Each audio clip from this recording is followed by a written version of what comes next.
BNP মনোনীত প্রার্থী কামরুজ্জামান শাহীনের মনিরামপুরে গণসংযোগ, যা জনসভায় রূপ নেয়। বিস্তারিত যশোর মনিরামপুর প্রতিনিধি উত্তম চক্রবর্তী প্রতিবেদনে।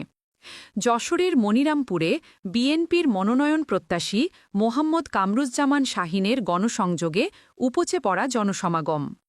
শুক্রবার বিকাল থেকে গভীর রাত পর্যন্ত হাজারো মোটরসাইকেল, মাইক্রোবাস ও পিকআপ যোগে অনুষ্ঠিত হয় এই প্রচারণা।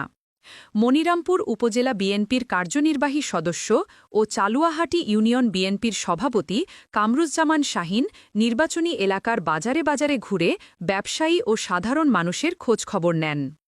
এই সময় তিনি বিএনপির ভারপ্রাপ্ত চেয়ারম্যান তারেক রহমান ঘোষিত ৩১ দফা জনগণের সামনে তুলে ধরেন। আমি নির্বাচিত হলে মাদকমুক্ত ও উন্নত মনিরামপুর গড়ে তুলতে চাই। আপনাদের এই ভালোবাসাই আমার শক্তি। গণসংযোগে উপজেলা বিএনপি, যুবদল, ছাত্রদল ও স্বেচ্ছাসেবক দলের হাজারো নেতাকর্মী উপস্থিত ছিলেন। শাহীন সাহেব নিয়মিত মানুষের পাশে থাকেন, মাঠে কাজ করছেন। আমরা বিশ্বাস করি তিনি দলীয় মনোনয়ন পাবেন।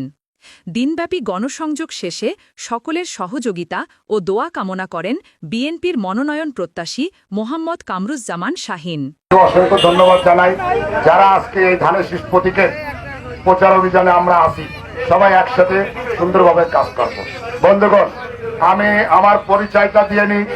আমি মোহাম্মদ কামরুজ্জামান শাহীন। আমার পিতা মোহাম্মদ মোস, আমার বাবা এই দুনিয়া থেকে ছেড়ে চলে গেছেন। আমাদের আমাদের 3 ভাই বোনদের এতিম করে চলে গেছেন। তাই আজকে আমার বাবার স্বপ্ন ছিল এই মনিরামপুর, একটি সুন্দর মনিরামপুর গড়ে তোলার।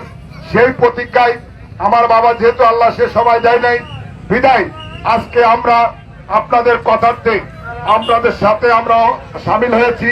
তাই আজকে মনিরামপুর তথা মনিরামপুর বিএনপি কর্তৃক এই আজকের এই সভায় আমি বলতে চাই, আপনারা বিএনপির নেতৃবৃন্দের সাথে আপনারা কথা বলেন। আপনারা মানুষের মতামত গ্রহণ করুন। মানুষ দেখেন কি অবস্থায় মানুষ রাজপথে নেমেছে। আজকে আপনারা আমাদের সাথে আছেন, দেখতে পাচ্ছেন। মা বোনদের সাথে কথা বলেন, দেখেন এই পরিবার কেমন পরিবার। আপনারা মানুষের সাথে মতামত নেন। আমি চাই দল তৃণমূল নেতৃবৃন্দ তৃণমূলের ভোটারদের সঠিক সিদ্ধান্তে বিবেচিত করবেন এবং দল সঠিক সিদ্ধান্ত নিয়ে সঠিক জায়গায় মনোনয়ন দিবেন। ইনশাল্লাহ এই ধানের শীষের প্রতীক এই মনিরামপুর থেকে ইনশাল্লাহ আমরা জয়যুক্ত করব।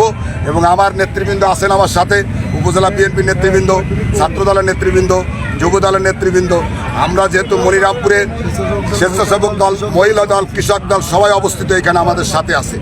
আপনারা যেহেতু আজকে আমাদের এই প্রচার অভিযানের সাথেই আছেন, আপনাদেরকে অসংখ্য ধন্যবাদ। পাশাপাশি আমি যদি আল্লাহ যদি আমাকে রহম করে, আমার বাবার বাকি স্বপ্নগুলো আমি পূরণ করার চেষ্টা করব। আল্লাহ মাহবুদ জানে আমাকে হায়াত মত কতদিন রাখবে আমার কাছে। এবং যেহেতু আমি একজন ব্যবসায়ী এবং আমি